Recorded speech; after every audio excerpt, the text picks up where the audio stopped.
SITয়ে বহুত ভাল পথত আগবাঢ়িছে, বহুত ভাল তথ্য বিস্ফোৰক তথ্য আমাৰ হাতত পৰিছে আৰু মই ভাবোঁ যে 10 ডিচেম্বৰৰ ভিতৰত 17 তাৰিখে লাষ্ট ডেট, তাৰ আগতে মই 10 বুলিয়ে মনত ভাবি থৈছোঁ, জুবিনৰ ঘটনাক সম্পূৰ্ণ ৰাইজৰ সন্মুখলৈ আমি আনিব পাৰিম।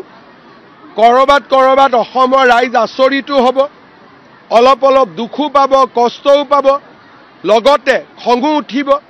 গতিকে মই ভাবোঁ যে 10 তাৰিখৰ ভিতৰত 17 তাৰিখ লাষ্ট ডেট, 10 ডিচেম্বৰৰ ভিতৰত জুবিনক ন্যায় দিয়াৰ যিটো আচল পদক্ষেপ SITৰ চাৰ্জশ্বিট তাক আমি দাখিল কৰিম আৰু ৰাইজে এক প্ৰকাৰ ক'ব গ'লে বহু বছৰ জুৰি জুবিনৰ লগত হৈ থকা বহুত দুখ আৰু বেদনা ভৰা কাহিনী গম পাব।